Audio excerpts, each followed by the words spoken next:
Hi, it's Dr. Jim with Chiro Coach, and today I wanted to talk to you about numbness and tingling in your arms and hands.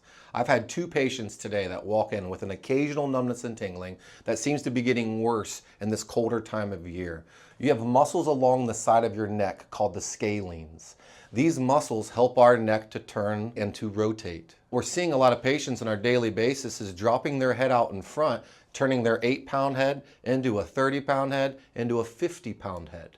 They are exponentially increasing the weight on these scalene muscles, and they just were not built to flex like that all day.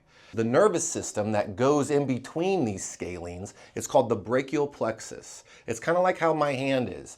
Each finger is an individual nerve that then turns into one neurovascular bundle, and that bundle of nerve is getting entrapped in between those scalene muscles. So we teach patients, first of all, let's prevent the injury by correcting the cause. Don't have a 50-pound head on that computer all day. We're first going to get ready, set, go. We're going to make sure we're creating proper posture so we're avoiding the injury just to start. Now that we've caused the issue and the tension in the muscle, we have to go back and reverse it by loosening up with deep tissue. I'll use a back knobber and I'll take that hook up against my scalenes, spending the time to release the top, the middle, and the bottom of the muscle. You can use a Theragun, right? And I'll even use a lacrosse ball. Please check out our other videos to get more details on this. Now that I released the tension in the muscle, we then are going to do the stretching that's going to lengthen the nervous system. I never want to stretch a cold muscle, so always bring the fresh blood to it by doing the deep tissue first. To do my neck and shoulder stretches, my favorite is to grab a door frame and lean away to feel the separation of my shoulder from my neck. After that, I drop my shoulder in a good position. Then I bring my head up over top of the body with a slight chin tuck. Once I'm nice and secure, I reach over around my head and grab around my ear, making sure that my chin stays retracted and tucked in. Once I relax everything, I start to pull to the side, and now I'm feeling a stretch all the way down my scalenes, all the way down the side of my neck and into my arm.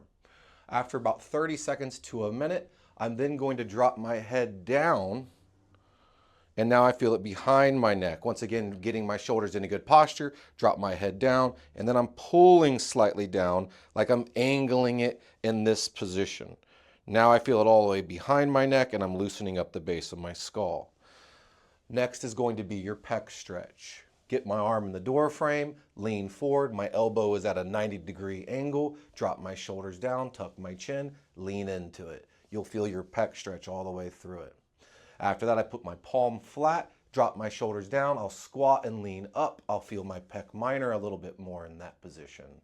Next is going to be nerve flossing, where we actually lengthen the nerve. Step one to nerve flossing is making sure that your thumb is facing up, your fingers are pointing behind you. We're trying to get that palm flat. If you feel like you can't do it in the beginning, you're gonna have to face the wall a little bit in order to force that position and then slowly open up. Now that my hand's in the right position with my thumb up, I'm gonna drop my shoulders and make sure my head's on top of the body with a slight chin tuck.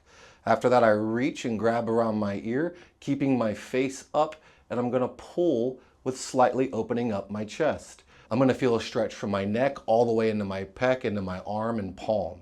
If anything's numbness and tingling, back off a little bit. If it's too much, you're going a little too hard. Now that I have this position, I'm gonna hold it for 30 seconds to a minute, trying to relax in it, really challenging that sense of that stretch. So we first dug it out, then we stretched it, and finally you're going to ice. You're gonna ice your scalenes, ice down in the forearm and wherever you felt that tension as you were doing that stretch. Once again, with consistency and doing this positive habit, you're going to get the positive results you're looking for. Thank you so much for your time. We'll see you in the next video.